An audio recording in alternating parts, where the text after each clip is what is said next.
Hey, this is Karen. Welcome back to my art channel. I'm very happy to announce that I actually have a sponsor. I've been accepted into Jerry's Artorama Art Ambassador Program. And you can order their fabulous supplies at jerrysartorama.com.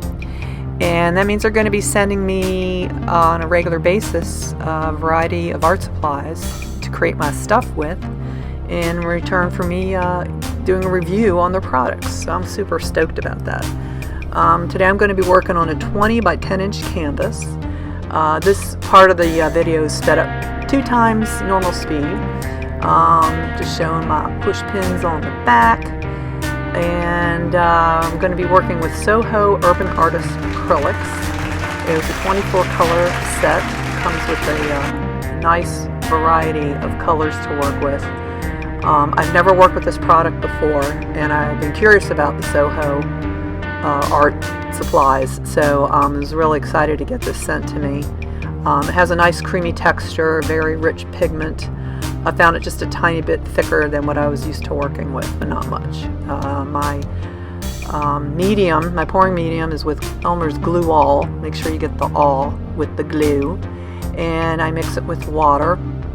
I've been doing a 70% glue, 30% water in the past, but I decided to add more water, so I'm more at 60 to 40% water, because I found it was a little sticky and thick, although I was real happy with the cell results. In fact, I'm not even using silicone anymore. I was when I used the Floetrol, which I still do like, but I just really like the cells better with the Glue All water formula. I did actually add some of the Elmer's wood glue to this as well, just out of curiosity. So you can see there was a nice assortment of colors, a nice rainbow assortment of the Soho that they sent me. So that's the ivory black. And I'm just going to go ahead and fill my little cups with the paint. Since it's a small amount, I just figured I'm just going to fill them in whatever I don't use in this pour, which I definitely will be using all the colors. I'm going to just do some more pours after this one. So I usually like to pre-mix all my paints and squeeze like condiment bottles. Yeah, I made a mess, but I end up just covering it with my base coat and getting that fixed. So I didn't want to spend too much time on that with the video, so I just fixed that behind the scenes and edited it out. Titanium white, my next color.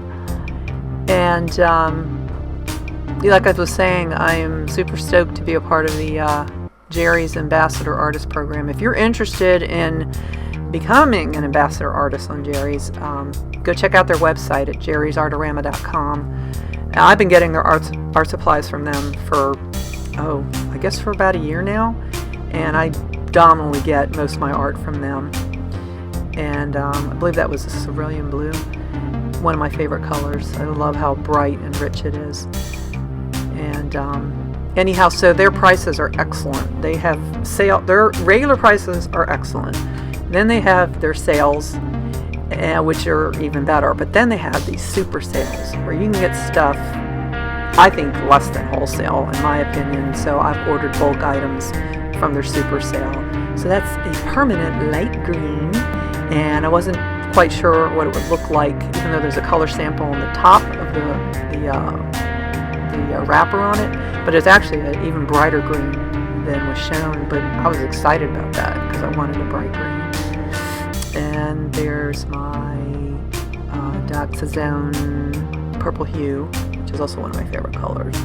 So I really wasn't sure what colors I wanted to use. That's typically how I work. I just pull all my paints out and look at what I got and just start grabbing stuff. So yeah, I was making a hot mess with my paints, as you can see. And keep in mind, when you look at recipes, anybody's, and they give you those ratios, they're basing it on the product they're using. Not just that it's an acrylic paint, but the actual manufacturer of that paint, because they're going to come in different consistencies. So the Soho brand has their typical thickness or paint that they make all their paints with, versus like Creative Impressions, which is inspirations, excuse me, what I normally use. This was just a tiny bit thicker than what I was using before, but that's fine. You start learning to adjust your recipes. But surprisingly, even in this same product of Soho, I found that the white was thicker than some of the other colors. So the black felt like a fairly normal thickness of what I was used to working with. Well, I was getting about a 50-50 ratio pouring into paint. But for the first color, I wanted to just kind of see what I had to do with that, pour medium wise, or do I add a little more water to it, which I believe I ended up doing also. And yeah, that's just my pre-mixed pouring medium. And again, this is sped up 2 times speed. I do not work this fast. But I found that, I believe it was the black and the purple and the green ended up being consistently the same thickness. But I believe it was the white and the purple, and maybe it was also the green that was thicker, and I ended up having, yeah, it was the white and the purple. I ended up having to add more medium and a little more water to get the thickness that I wanted. In fact, I believe the cerulean blue, yes, was even thicker. So I ended up having to pour half of that in another cup and diluting them both and then merging them back together. And your thicknesses also are going to vary on the type of effect you want to get. So ideally you want all your paints to have the same consistency, the same thickness for the work you're about to do.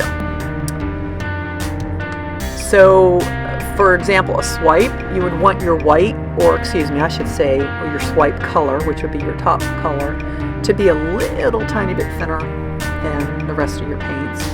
But if you're going to, it just depends on the effect and technique you're going to do, that sometimes you might want your paints a little bit thicker, and sometimes you might want your paints a little bit thinner than what I would call your average.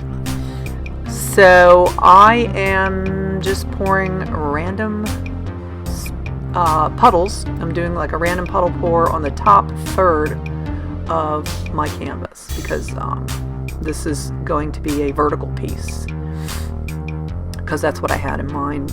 But that, it really doesn't matter. I just knew I wanted to have my puddle pours on the top third or one side third of the canvas. So I'm just kind of picking random colors. I wanted to put a bunch of the base colors down first and then start laying them.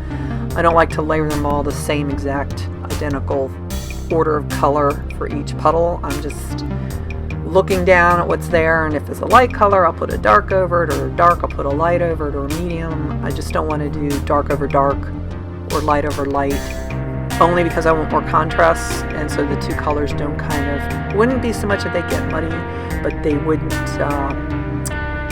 be visually, it'd be harder to see the difference between the two colors. They get muted, not so much muddy. So yeah, and for what I'm doing, I don't need clean, exact, precise puddles. I'm just randomly making my messy puddles because I'm going to be moving them around and swiping and doing quite a few different things to them. Yeah, eventually I even do balloon kisses and swipes.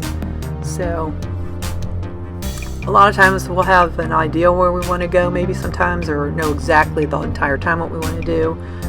But sometimes maybe be a little open-minded to, or a lot open-minded to, switching it up and saying as you're progressing on something, like, well, I was going to go in this direction, but I think I'm going to do this instead, or add this, or not do that. So yeah, just be comfortable switching things up from your original plans. Not that I was just giving you a heads up on that. So I'm going to start doing the tilting. I kind of wish I'd made more puddles than I probably should have, but I was still super happy with the results. I just wouldn't had to have tilted as much as I did. But yeah, that was the only thing I would have done different with this painting, is I would have definitely made more puddles. Kept them still in the top third of the painting, but probably added, I don't know, at least maybe 4 or 5 more puddles to exactly what I had. I like working with puddles. They're fun. Kind of keep them in the shape they're in and just move them around a little or move them around a lot. And then I'm going to end up doing a swipe that's going to continue down. It's going to start partially into the bottom of the puddles down there where they're meeting that the other paint I'm adding to the canvas. And I just wanted to build some color at the bottom half of the painting. And I was going to start using that palette knife, and I was like, I'll grab some plastic. I could have done it with the palette knife, but the palette knife I would have had to do 2 separate swipes because it wasn't long enough. So instead I grabbed my plastic. Yeah, I keep almost every bit of plastic wrap that comes on everything I get. You know, your canvases especially have those nice big pieces, and I end up using it all, usually for swipes. That's typically what I do. And I just started doing some of the a little bit of heat gun work just to see what was coming out with some cells, if anything.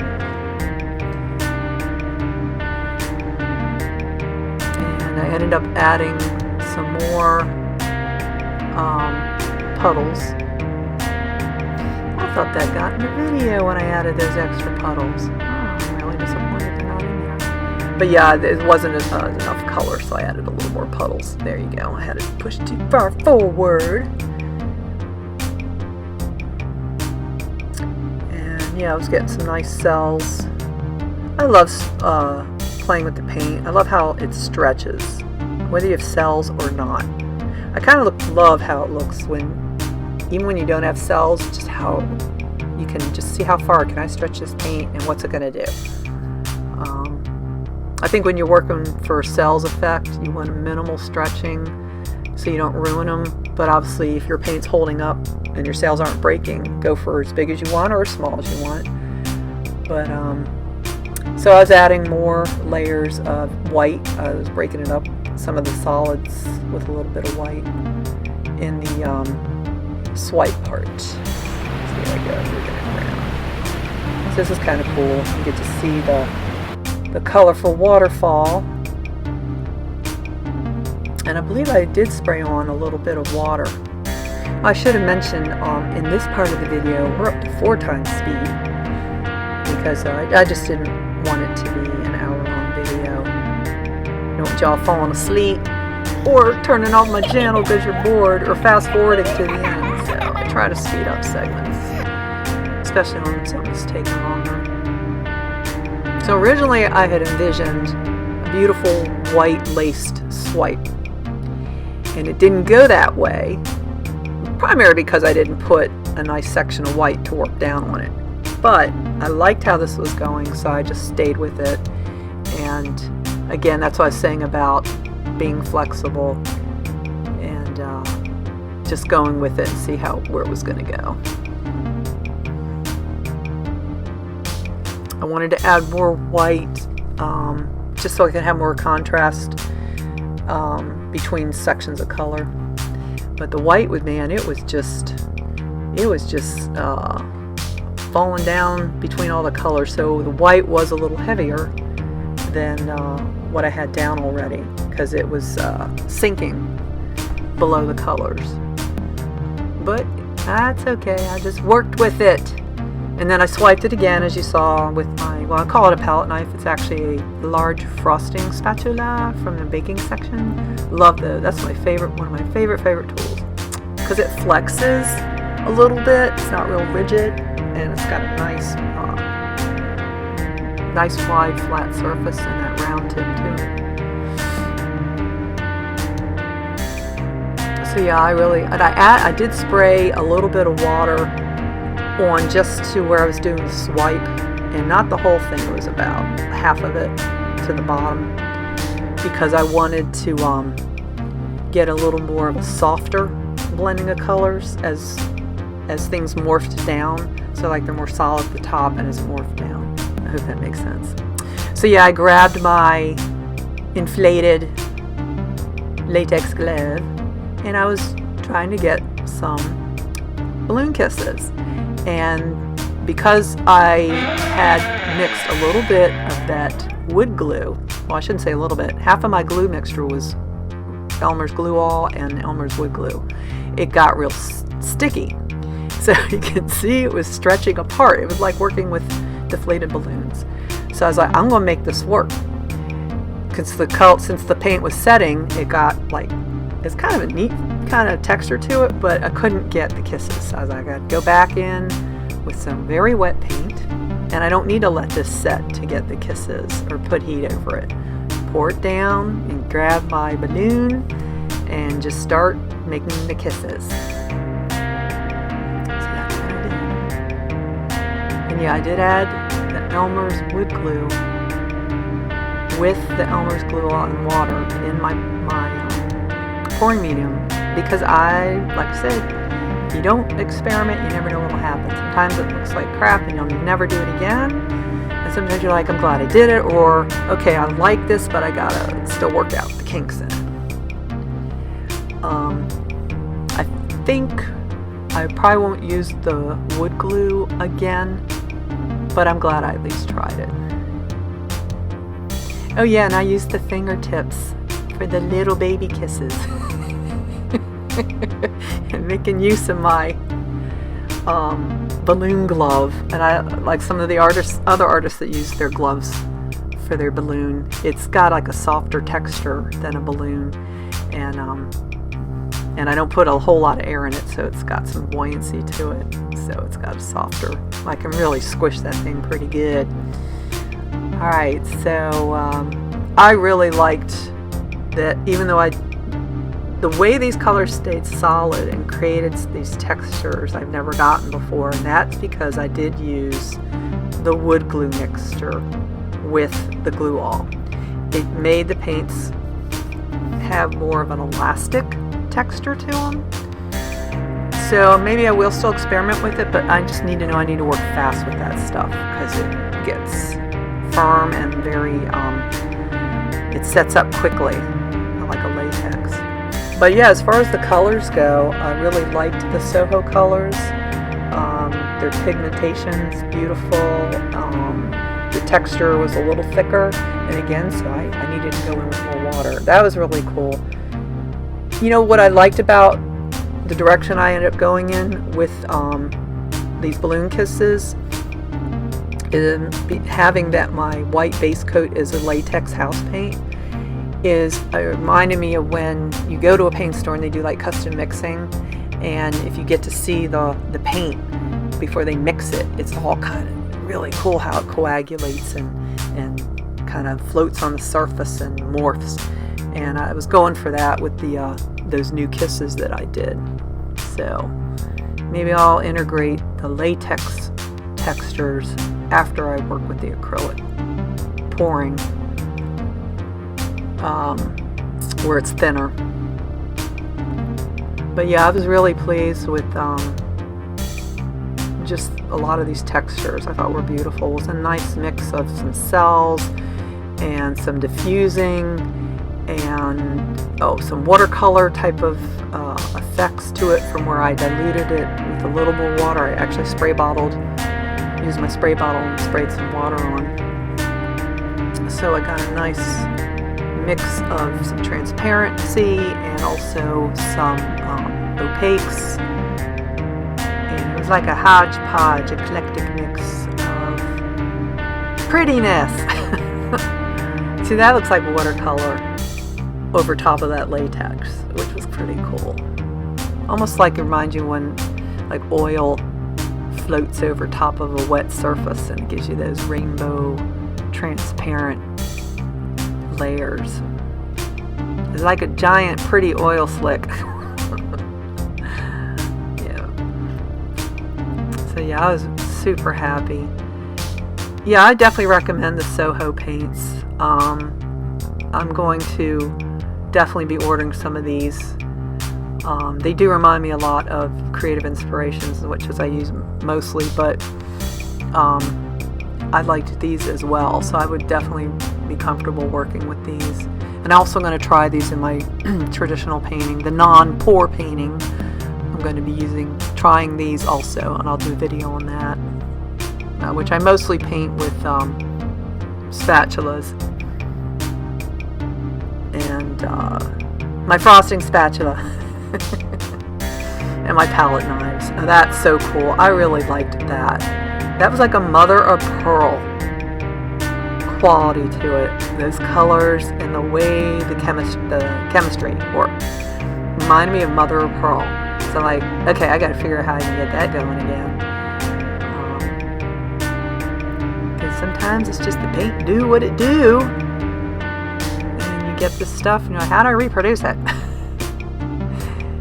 It's a crapshoot sometimes, but you just keep working at it, and you can reproduce the effects that you've been happy with. And it a lot of times it's trial and error. But thank you so much for checking out my video.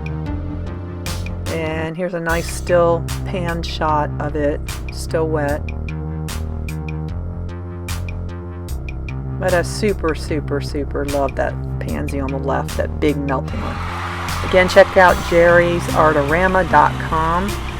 Check out all their awesome art supplies, and if you're interested in their ambassador program. And I'm also on Instagram, and my website is kcsfineart.com. For all my art is available for purchase. Have a great day.